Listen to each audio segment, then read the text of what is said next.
Happy birthday, ma. Kasi tulad na sinabi ko,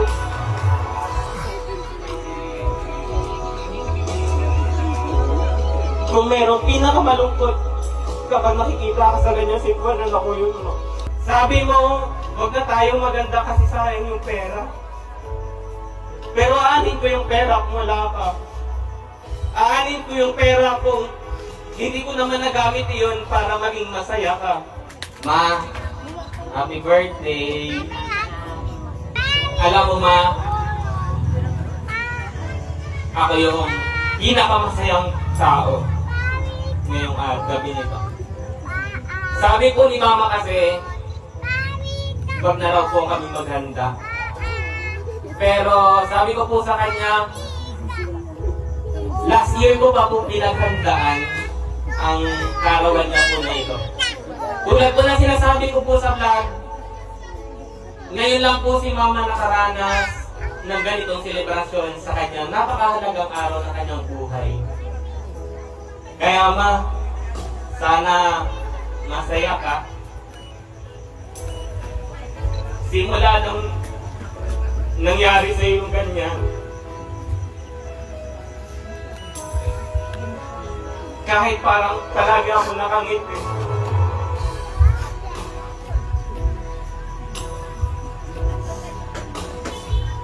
minsan sa dibdib ko, nalulungkot ako kasi parang pumasok ako sa kabilang dimensyon.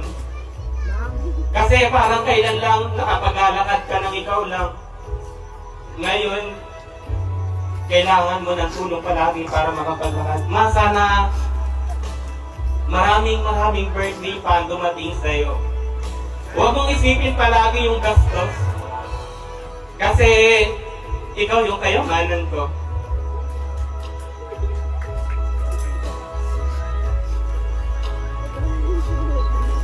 Naging mahirap ang lahat, pero sa tuwing na ako'y nadadapa, sa tuwing na ako'y nahihirapan, ikaw palagi yung nasa puso't isip ko. Sabi mo, huwag na tayong maganda kasi sayang yung pera. Pero aanin ko yung pera kung wala ka.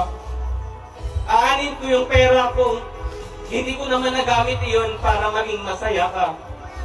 Kaya sana huwag ka na mag-worry, huwag ka na mag-alala sa lahat. Tulad ng sinabi ko sa iyo, ako na ang bahala sa lahat. Hindi man ako yung panganay, pero sa tulong ng mga kapatid ko,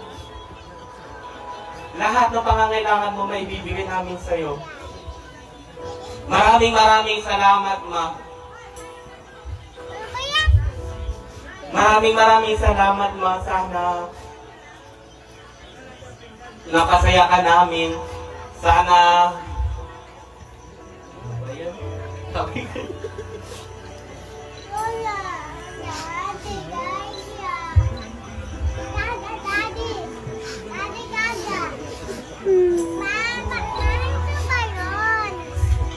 Sobrang saya ko, ma.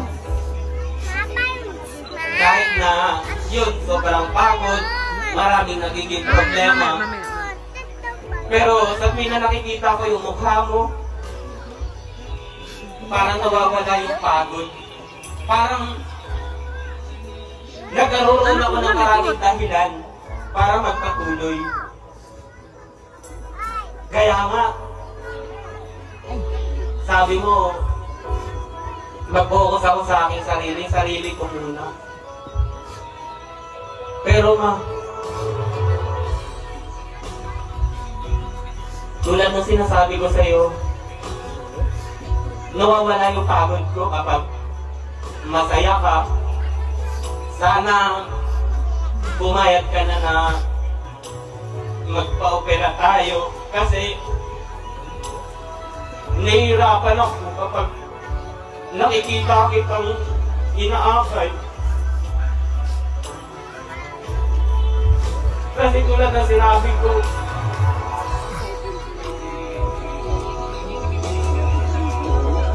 kung merong pinakamalungkot kapag nakikita ka sa ganyan sitwasyon na nakuyot mo. Sobrang mahal na mahal kita, ma. Alam ko, sa pamamagitan nito, kahit papaano masusuklian lahat ng pagod mo. Kasi high school pa lang ako, kapag ako'y nakakikita ng mga kaklase ko na kaya nilang bigyan ng regalo yung kanilang mga magulang, naiingit ako. Kaya yun, nagsumikap ako kahit na maraming pagkabibigo. Maraming beses ako nabigo, ma. Pero hindi yun naging dahilan para ako'y sumuko. Lalo na nung ikaw ay nagtratrabaho pa lang na kasambahay, ma.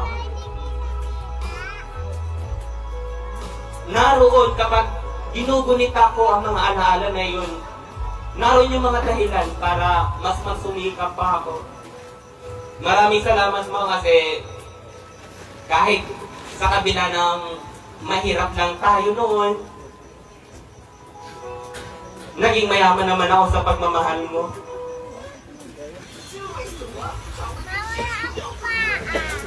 Maraming salamat ma kasi kahit mag-isa ka lang nun, hindi mo kami pinabayaan. Kaya, yun na yun din mga gagawin ko sa iyo. Kung kaano mo kami inalagaan, huwag kang mag-alala, ma. Narito kami, narito ako para manatili kang masaya, ibigay lahat ng kailangan mo. Maraming salamat, ma.